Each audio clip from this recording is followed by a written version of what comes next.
My next guest is a very talented singer. A lot of people, very sensual young lady. A lot of people keep calling her the female Tom Jones, and she'll be appearing at the Empire Room of the Waldorf Astoria from October 11th through the 30th of this month. Would you welcome, please, Miss Shirley Bassey? Shirley.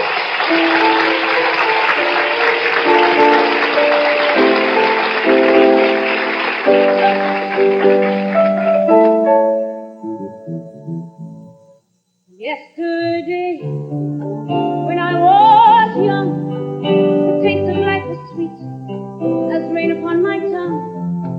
I tasted life as if it were a foolish game, the way the evening breeze may tease a candle flame.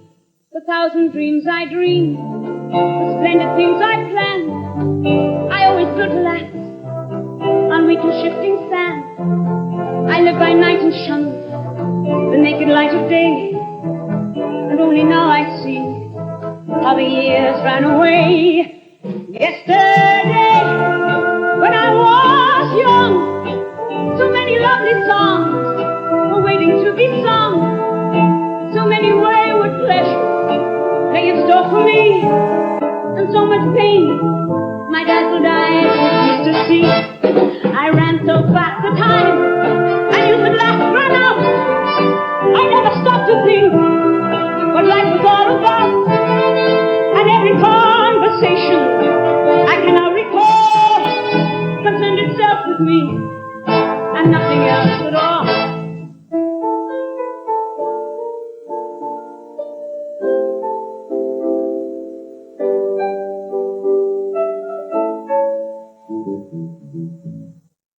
Yesterday, when the war blew, and every crazy day brought something new to do, I used my magic age as if it were a wand. I never saw the waste, an emptiness beyond. The game of love I played without a guilty pride, and every flame I lit to quickly die. The friends I made all seem somehow to drift away, and only I am left on stage to end the play. There are so many songs in me that won't be sung. I feel the bitter taste of tears upon my tongue. Time has come for me to pay for yesterday, when I was young.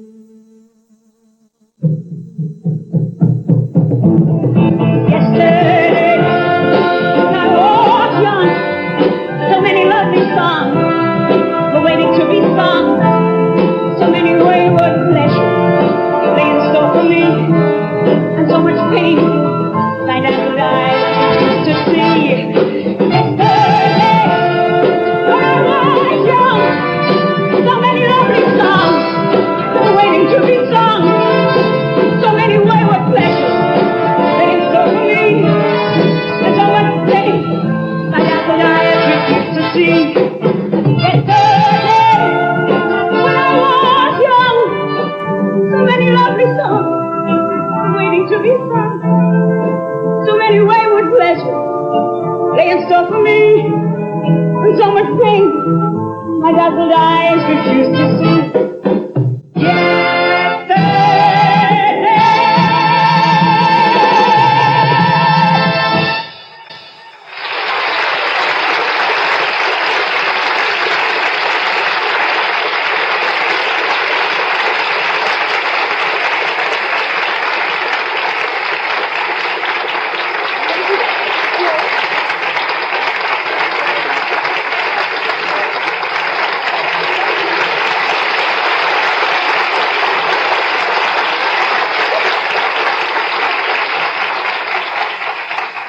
Well, to be honest, Shirley, I'm a little disappointed. I introduced you as the female Tom Jones, and nobody threw a pair of shorts up on the stage. I understand when Tom performs, that happens all the time with young ladies, right? Yes, everything. How are you? I'm fine, thank you. Whereabouts in Wales are you from?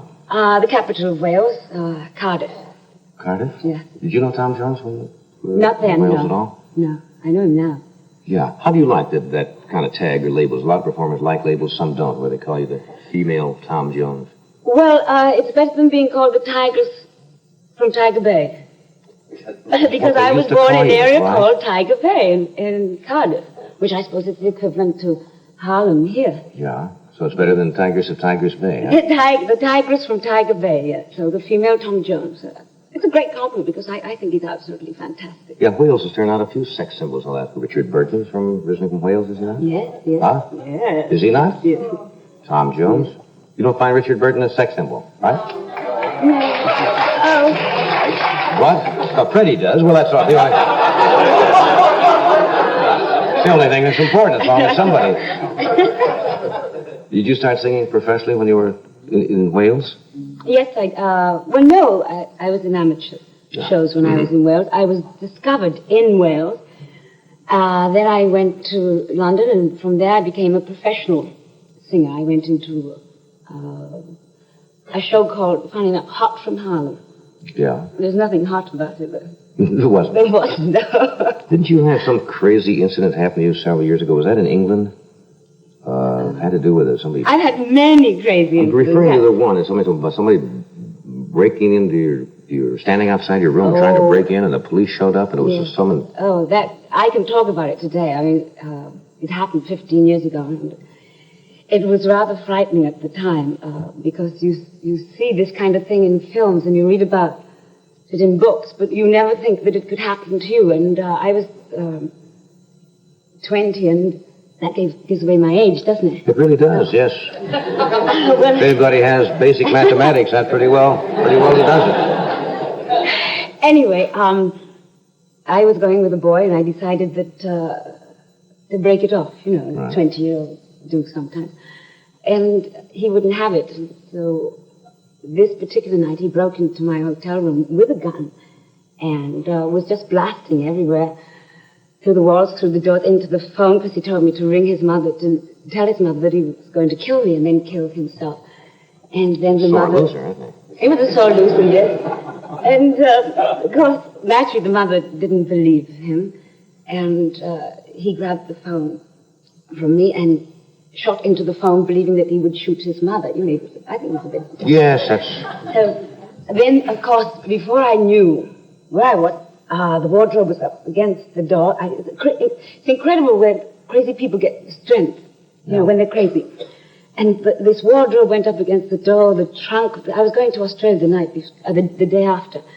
And so the trunk with all my gear went on top of the wardrobe, etc. And then suddenly there was something like 30 policemen and 5 Alsatian dogs. And of course, as you know, English policemen are not armed. So, being as he was, they had to go to Scotland Yard to get a special permit to get a gun. In the meantime, I could have been dead. Or, you know. Police had to go to get the gun. Yes. You got the gun, Harry? No, I thought you had it.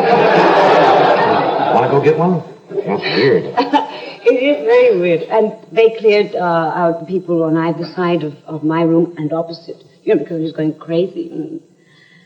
Anyway, this went on for 2 hours, and I managed to keep him from killing me by keeping my cool and playing Frank Sinatra records. Thank you, Frank Sinatra. And Judy Garland, the late Judy Garland, and thanks to her, too, because played the records and... it kind of soothed him down. And at that time, my favorite drink was Drambuie. I don't have to tell you that I've never touched it since. Oh. And he kind of one moment did a Russian roulette thing, you know, and said, will you take me back? Because if not, I'm going to kill you. And of course I said, no, I will not take you back, and like that. But there was no bullet there because he'd moved the barrel, you know, that thing. Well, anyway, I passed out because I thought that he had shot me. That would just about do it, I think, anyway. Anyway, after 2 hours, he said, would you like to go just like that, you know? And I said yes, and he made me get on my hands and knees and beg to be let free, and which I did, you know. I would have done anything at that moment, you know. Beg, I would have got up and done cartwheels, danced, anything at that time. Do I have to... Well, anyway, it all worked out all right. Yes, except the Alsatian dog thought I was the victim, and he attacked me, and that was the last straw. I really did pass out, yes. Well, it certainly ended happy. We'll be right back. after a word from one of our sponsors.